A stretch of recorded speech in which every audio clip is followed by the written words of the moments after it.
સમગ્ર ગુજરાતમાં વ્યાજખોરી યથાવત। ગુજરાતના ગૃહમંત્રી હર્ષ સંઘવીની વાતો પ્રમાણે ગુજરાતમાં ક્યારે બંધ થશે વ્યાજખોરી? ખંભાળિયામાં રામનાથ સોસાયટી વિસ્તારમાં રહેતા પૂનાભાઈ આલાભાઈ ભાજકન નામના યુવકે તેના મામા પાસેથી લીધા હતા વ્યાજ રૂપિયા। યુવકે 4.5 લાખ રૂપિયા લીધા હતા વ્યાજે, જેના બદલામાં 12 લાખ ચૂકવ્યા હતા। યુવકે પોતાના ઘરના દાગીના વેચીને વ્યાજ ચૂકવ્યું હતું।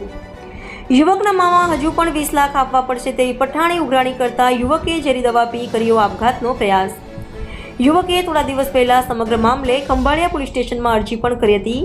પોલીસ સ્ટેશનમાં અરજી કર્યા બાદ કોઈ કાર્યવાહી ન થતા યુવકે ઝેરી દવા પી આપઘાતનો પ્રયાસ કર્યો હોવાનો દાવો પરિવારજનોએ કર્યો। હાલ યુવકને ખંભાળિયાની સિવિલ હોસ્પિટલમાં સારવાર માટે ખસેડવામાં આવ્યો છે। બનાવ બન્યો તો ભાઈ એવું કે એને મારા ઘરવાળા એના સગા મામામાંથી એને 4.5 લાખ રૂપિયા લીધા હતા। એના બદલામાં એના ઘણા ચૂકવી દીધા છે, એના ડબલ ચૂકવી દીધા છે। મારા દાગીના રાખીને પણ એના ચૂકવી દીધા છે, તો એ હજી લોકો અમારો પીછો નથી મૂકતા। હજી એમ કહે છે કે અમે એને 20 લાખ માગીએ છીએ એના ઉપર। કેટલા રૂપિયા ચૂકવ્યા હતા અત્યાર સુધી?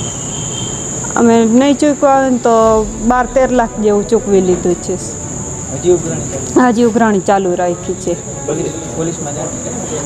પોલીસમાં 8 દિવસ પહેલાં એને અમે અરજી કરી હતી, બધેમાં 3 જગ્યાએ અરજી અમે દીધી છે, પછી કોઈ લોકો આજ 9મો દિવસ છે, હજી કાંઈ કાર્યવાહી કરી નથી। આજે તો એને મને ખબર નહોતી ને ઓચિતાકના બાથરૂમમાં વયા ગયા ને પછી મેં ઘડીક રાહ જોઈને પછી મેં બાથરૂમનો દરવાજો ખટખટાવીને કીધું તમે શું કરો છો?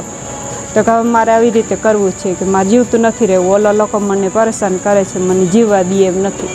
શું કર્યું હતું બાથરૂમમાં? દવા પીધી હતી। શું કઈ દવા હતી? દવાનું તો મને નામ યાદ નથી, હું અભણ છું હું સાહેબ। હવે અમે પરોળિયા રહીએ, બરાબર? મારો દીકરો છે, ભાવનો દીકરો, એ ખંભાળિયા રહીએ છે। તો એનો ફોન આવ્યો એ કે અહીંયા હોસ્પિટલે છીએ અમે, આ ભાઈએ દવા પીધી છે। તો અમે પૂછ્યું શું કારણે અહીંયા આવ્યા હોસ્પિટલે, પૂછ્યું શું કારણે પીધી છે, તો એ કંઈક કે એના પૈસા ઉપાડ્યા છે મામાના, એમ કીધું। તો એ પૈસા ઉપાડ્યા તો એ કે અમે ભરી લીધા છે, ભર્યા છે તો એ કે આપણે ડબલના તબલ ભર્યા છે, એ એમ કહે છે।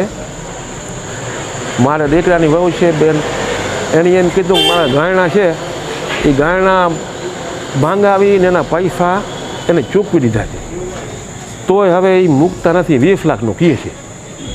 હા, એ મને અત્યારે જાણ થઈ, અત્યારે આવ્યો અને મારો દીકરો છે। પોલીસમાં જાણ કરી? પોલીસમાં એ હમણાં કીધું કે 8 દી થયા પોલીસમાં જાણ કરેલી છે, તો એ પોલીસ કોઈ એને પૂછપરછ નથી કરી, કાંઈ એને જવાબ નથી આપ્યો। અત્યારે તમે છોકરાએ શું કર્યું? અત્યારે એ દવા પીધી। ક્યાં દાખલ? દાખલ આપણે ખંભાળિયા હોસ્પિટલ સરકારીમાં દાખલ છે।